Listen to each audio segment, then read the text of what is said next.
Hickok 45. What is the date on that silver dollar? Yeah, it matches the date on the title of what you're looking at. Armed in 1899, right? Okay, 1899. Very good year. I can barely remember it. And so I wasn't packing arms very much at the time. But what would a person possibly have been carrying in that year in terms of main handgun, main shotgun, and rifle? All right, we've done this before. I hope you've seen them. And it's an interesting thought and something to think about and to explore. And that's what we're going to do. We've got some choices on the table. None of these came from anybody but my gun safe today. And we're going to help you out just in case. I know some of you are pretty smart. You've probably been working on coming up with a time machine. And if you do, I'd like for you to be fairly well educated as you travel back through time. So you're not surprised if you go back in 1899 and you'll have some knowledge about the firearms you see people packing around, okay? You won't come off as a newbie, all right? So, what do you want me to tell you about? Well, 1899, first of all, was a very good year for some people, like every year, and for some people not. Let's load one of these up and shoot it, you want to? Gosh, 1899, I can barely remember it. We were involved in the Spanish-American War. You know, the USS Maine had been bombed or exploded just the prior year, the previous year, 1898. That I really don't remember. And what else? The paperclip was invented. Al Capone was born. So, yeah, you have to think, the first person, Henry Bliss, I think was his name, was killed in a traffic accident, killed by a car. First person ever killed by an automobile in 1899. That's pretty interesting. I think a few more have been killed since then. So anyway, 1899, that was just about the turn of the century, wasn't it? So this is a 45 Colt Schofield, which didn't really exist, by the way, right? Y'all knew that. Let's shoot this thing. The old Smith & Wesson Schofield. Oh yeah. Boom. And we got to shoot a cowboy. There were a few cowboys around still, and wow, what a group. What a group. Yeah, the old Schofield, Smith & Wesson. This would have been one possible choice as a handgun. Again, there are lots of choices, but this would have been one, okay? Any given year, almost, there would be, I'll close it and reopen it, there would have been many choices of handguns. Colt single action Army, among others. There were even some double action, Colts and other firearms at the time, but this would have been a viable choice for somebody in 1899. Good old Smith & Wesson top brake, because it was fairly quick to unload, except I took a while, didn't I? And to load. It had, I think, proven itself pretty well with the cavalry.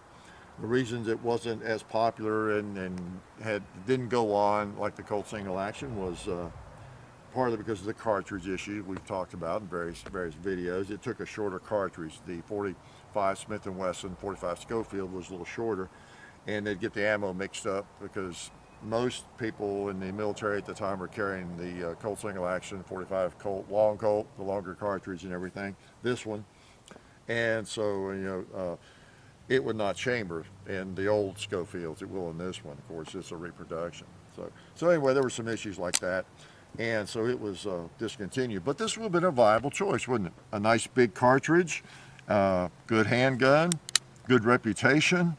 It wouldn't have had to been the actual Schofield model that broke down this way. It could have been the number 3, with the break on the frame, which actually was a little bit safer. This one, you're more likely to pull it out and and dump all your rounds out if you weren't careful accidentally as you pull it out of your holster.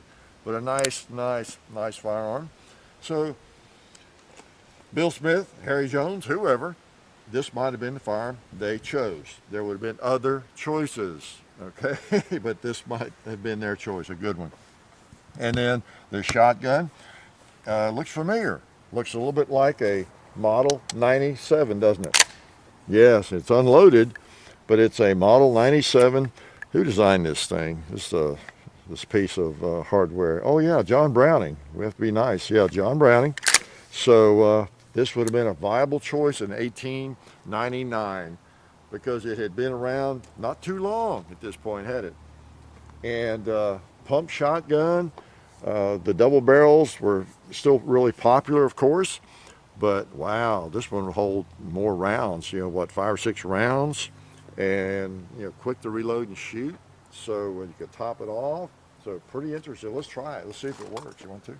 I haven't shot this for a while. Good old model 97. It would have been fresh on everybody's mind, and most people that could afford one would probably be wanting one, don't you think? Yeah, that's probably enough ammo. Even though it had a hammer, and the bolt comes out in your face there and tries to rip the skin off your hand if you're not careful. So let's put one in, take a shot. Oh, yeah. Cowboy. Yeah, gotcha. 2 liters. Watermelon. Wow. Took it right out. So, yeah, a pump shotgun like that you could shoot that many times does have a bit of an advantage over a double barrel, doesn't it? It really does. And that would have been very, very popular, I would think. It would very likely have been my choice, okay? This isn't about my choices necessarily, but it's about 3 possible choices. As you know, today, you know, we'll see comments on these videos when we go back in time or forward in time, whatever we do with these people. Oh, where's this and where's that? Yeah. Well, same if it was today, armed in 2020. Well, your shooting buddy and you would probably have differing opinions, wouldn't you? You might be carrying a CZ handgun. He's carrying a Glock 17. Your shotgun is this, you know, so there would be a lot of possible choices, more today than ever, right? So, but this would have been a pretty good choice, I think, and it might have been mine, you know, depending. So, the good old Model 97, John Browning designed it, 1897, of course, so it would not have been out very long, and it was used later, of course, in World War I, trench gun, you know, extensively, used in law enforcement and just all areas of endeavor where they're used. It's just an absolute classic, right? So that would have made a nice shotgun choice. And then, how about a rifle? Well, one nice choice would be this one. Good old Trapdoor Springfield. Carbine or full length, but carbine would have been nice. It's 4570. Let's shoot a couple. You want to?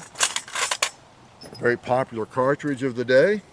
You know, since 1873 it had been adopted in this rifle, the Springfield Trapdoor. So the ammo just as today, whatever the military adopts, it's usually pretty popular and often readily available, right? So here we go. Oh, let's have to shoot a bowling pin. No, let's shoot the gong with it. I forgot where to hold.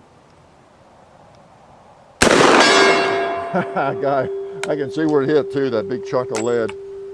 Nice. Let's put another one up there. I love the sound of that. We need another one out there on that gong.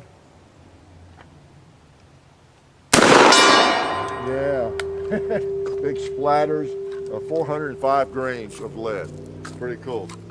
Open up the trap door, and there goes the empty.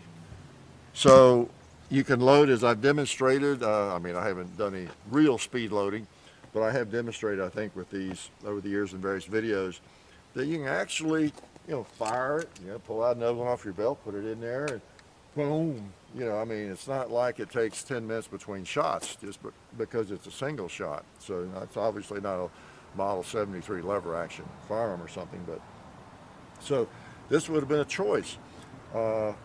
You or I, we might have chosen, I don't know, Winchester Model 92, 73, 86, whatever. But one of the advantages is you have the big cartridge, 4570, and you could hunt with it, be, you know, defensive if you needed to be. ammo would have been readily available. These guns by that time, even before that I've read, they were available. Even in catalogs, as parts guns, and deserters, you know, they'd end up in private hands, and they were just around. They've been making them since '73, and of course, I think the adoption was actually officially from '73 to '92. We're talking about the 1800s now again. Stay with me. 1873 to 1892, I believe. And so, you had several years since they'd been the officially adopted firearm of the military, although they're still in use. As you know how that is, there's always, you know, it's never a clear-cut date. And so a lot of them around, and in all conditions, and you know, maybe surplus. And so, you know, you could get into a nice rifle, powerful cartridge with ammo available, very popular round cartridge, for without spending, and you know, maybe an arm and a leg, costing you an arm and a leg. Okay, so pretty nice choice. In fact, I'm going to shoot again just to show you that. Right, a couple more rounds here. We'll put one in our hand here, my fingers. All right, I'm not going to be speed loading, but we need to shoot something. Get my ears in first. These are not too hot because I'm firing them in this old original carbine, which was made in 1879. So these people I'm talking about that might have chosen this, this firearm was around in 1899. And they might have even been shooting 2 liters like that one right there. Yeah, might have. Or they might have chosen to do a little bowling in the backyard or desert, just like that. Yeah, so you just never know. So it would have been a pretty good choice. Handy little carbine, especially if you're on horseback, or you might have been in one of those first cars, you know. So there you go. A pretty nice battery for a person back in 1899. A nice revolver that had proved itself. Shotgun that was, hadn't had a long time to prove itself, but it was proving itself, right? And then the old Trapdoor Springfield. Not a big problem with any of those. They might have been spending this dollar too to buy them a drink, right, at the local saloon. So 3 good choices. I couldn't quibble too much with any of them.